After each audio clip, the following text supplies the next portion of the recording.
All right, Chief Meteorologist Chris Easlick here with Patrick Ross, who is the Planetarium Manager at the Sloan Museum in Flint. Patrick, thanks for joining us today. Looking forward to the eclipse. Yes, absolutely. So we just had a couple of questions here. We're doing a whole eclipse special, and we've gathered some questions that a lot of our viewers have had as we've gone throughout the last couple of weeks, and perhaps some questions that people would be curious about. So one of the questions that I was asked sort of initially is there's a lot of buzz about this eclipse, especially here in Michigan. Is there any reason that this eclipse is more significant than, say, the eclipse we had back in 2017? Is it a factor of just being a little bit closer to that totality zone, or is this one more significant than others? So this eclipse is definitely more significant for us in Michigan because we are so close to the line of totality. The eclipse back in 2017, if you wanted to truly experience the eclipse, you had to travel to the path of totality, which for most people in Michigan meant a significant drive and taking a significant amount of time of work off, taking the kids. It was a lot more work to be able to experience a good part of the eclipse. And it seems like here in Michigan, just based on my research, not to pin it down to one location, we're outside of the totality zone. But when you look at some of the numbers, say for Saginaw and Flint, it seems like the percentage that we look at for totality is somewhere between about 94% up to around 97, 98 here locally. What can we expect here in mid-Michigan compared to those that are under totality? It might not seem like a huge difference from 100% to 97, but what can we expect? Yes. So as far as expectations go, the excellent news when we are talking about the eclipse is that since we are so close to the path of totality, that everything leading up to totality and everything after totality is going to be essentially the same as if we were along the path. Now, to give you a little more insight, totality itself, when the moon is completely covering the sun, that only lasts around 4 minutes, depending on exactly where you are in that path.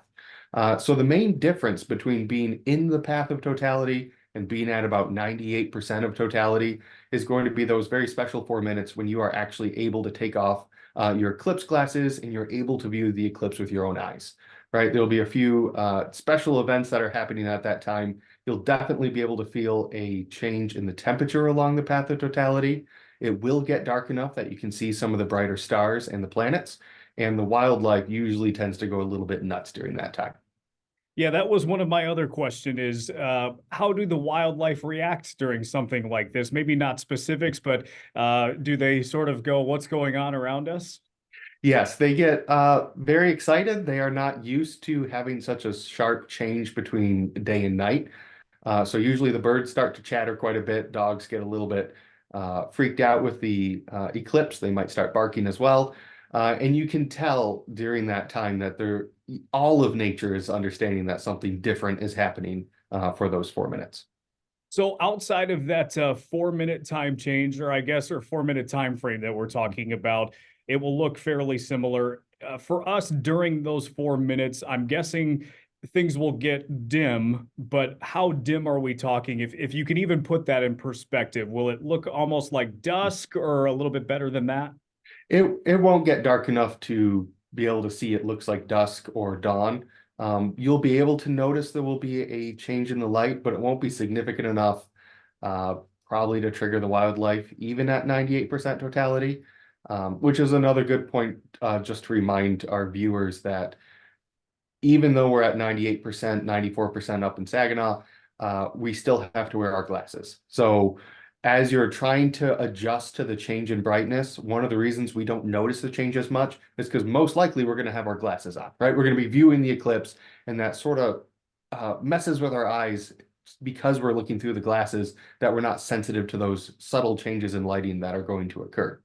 Would this almost, this is a really loose comparison, Patrick, but just to maybe give our viewers sort of a general sense, would this almost be the difference between like a different shade of light bulb where you have like a daylight light bulb and then maybe a soft daylight light bulb where it's still light, but you might be able to just notice a subtle difference? Right, that's a really good analogy. Another one would be sort of wispy cloud passing over the sun, right? You can tell as you're sitting there that something has changed up in the sky. Usually we associate it with the cloud. It'll be similar to that. So it'll still be daylight, but yes, you can absolutely tell the difference.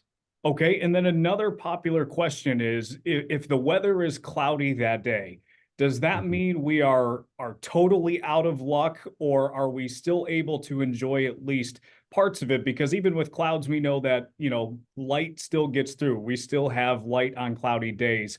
But I would imagine there's at least, somewhat of a difference. But is it the difference between, okay, we can see a little bit, or if the clouds are around, we are totally out of luck? Right. There's a few strategies we can employ when we're trying to see the eclipse on a cloudy day. The first one that I would recommend, seeing a partial eclipse is better than seeing no eclipse. So if you notice that the cloud line, the clouds dissipate, and especially north of us when you're heading away from the traffic, it's worth taking that drive out to go see the eclipse. If you don't have that opportunity, or if we are completely clouded out, if we have dark storm clouds, like we're having active rain or thunderstorms, it's going to be very difficult to see the eclipse even through the clouds.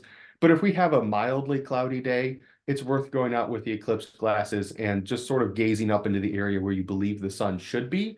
Because oftentimes you can see it through the clouds. You won't be able to see the detail, but honestly, with the eclipse glasses, we're not looking so much for the detail as just the general shape of the eclipse happening. The slightly better news for people with telescopes or binoculars, as long as you have a solar filter, so it's safe to look, those will have more light gathering power, so you can peer just a little bit further into those clouds to try to catch the eclipse. Okay, and while we're still on the topic of looking at the eclipse, so we know that one of the safest ways we can look at this eclipse is by using the certified glasses. Are there any other methods? And I know you probably don't have any art projects or crafts in front of you to illustrate this, but are there any other tools that we can look up online to perhaps make, I'm not sure what that device is called off the top of my head, but I think you use like a note card or something Yes, a, like a that. pinhole projector. Yeah. Yes. So what are some ways outside of not being able to get some glasses that you can enjoy this? So there's ways that range from very low tech, easy to do, all the way up to things that tend to be a little bit more expensive. Starting on the expensive side, again, if you have binoculars or a telescope, a certified solar filter will work just fine. As far as the glasses go, there is down in the corner along the edge, there is a certification that you can look for. Welder's glasses can be dim enough to view the eclipse at a certain rating. And I will fully say I don't know exactly what that rating is. But if you have welder's glasses, there are resources available online to see if your welder's mask is enough to view the eclipse. Working our way down towards the cheaper options, there is a pinhole projector. The easiest way, you go outside, take a note card, put a thumbtack through it. As the sun shines through the hole in the thumbtack, right, you'll get the eclipse projected down, usually onto the sidewalk or wherever you're pointing it. You can also make pinhole projectors that cover your head. You can get an old Chewy box or other Amazon box, do the similar thing, put a pinhole in it. You don't want to look through the pinhole, right? You're going to let the sun shine through the pinhole onto the opposite side of the box, and then you can view the eclipse. That one, while it doesn't look the best visually from the outside, on the inside, you do have a nice dark environment to view the eclipse. And if you have none of that, try to find some place that has patio furniture, right? Any of that sort of latticed patio furniture, any place that is going to cause a small shadow, you'll notice, and I recommend everyone keep an eye out for this. Anywhere you see shadows that are small, you will see that they're actually mimicking the shape of the sun. We take it for granted because normally with the sun being spherical, we get that round shadow and it sort of blurs together. But once you get that eclipse going, you can actually see it all over the place. And that certification on the glasses is pretty easy to find if you were to just go to your search engine of choice. You can find, Right. I'm sure, that information really easily. That was one of the big concerns with Mhm. a lot of our viewers is, I see these glasses everywhere, but I know there are fakes out there. How can I be Right. sure that there's the right one? So I'm glad that's information that's easily available. So as we get closer to the event and we start to get a clearer picture of the forecast, if someone decides, hey, our forecast isn't looking great, I think I'm going to travel to the totality zone. Is there any advice based on perhaps the last few solar eclipses that people should know that if they're going to these totality zones, should they be prepared for traffic? Is there anything they should Yes. bring with them to be prepared for something that's maybe unexpected? Yes, absolutely. As far as traveling to totality, most likely all of the hotels, bed and breakfasts, Airbnbs are going to be taken at this point, which means you'll be traveling on the day of the eclipse. Uh, my recommendation, leave as early as possible before the sun even comes up. This is going to occur on a Monday, which means we're going to have not only the eclipse traffic, which is going to be extremely heavy, but we're going to have all of the regular traffic. The closest place to us for totality is going to be Toledo. And then as we get further down into Ohio, which means 23 and 75, right? Those get very congested very quickly. And I would treat it as if you were traveling in inclemental weather, right? If you're going to travel out into a storm, make sure you have food, make sure you have water, make sure you're prepared, you have a full tank of gas. If you get stuck on the highway, it's not going to be a problem for you and your family. Keep in mind, as people are coming back, most people are going to leave around the same time. So we're going to have another rush of traffic, which the eclipse maximum is going to occur around here around 3:13, which means most people are going to be coming back around rush hour anyway. So if possible, my recommendation, find the place you're going to go for the eclipse, find something fun to do afterwards, preferably something that a couple options in case you have movie theaters or restaurants selling out, so that you can wait a few extra hours after the eclipse before heading home. We don't want to be stuck in the traffic. We don't want to have any accidents or anything like that. We want to make sure everyone gets to and from the eclipse safely. And that's one of that leads sort of into my next question is you brought up, hey, bring some food with you, bring some water, full tank of gas. I think some of that advice has sort of circulated a little bit on the internet. And I think it's kind of led to some misconceptions as if the eclipse is unsafe. Like you need to pack a week of food because you're going to get stuck somewhere or something bad is going to happen during the eclipse. It's really more so, like you said, just preparing for if your car gets stuck in a winter storm, or it's no different than say maybe being in LA traffic on an afternoon, is Sure. you just don't want to be unprepared for an extended period of time. It's not necessarily anything during the eclipse that bad is going to happen. Correct.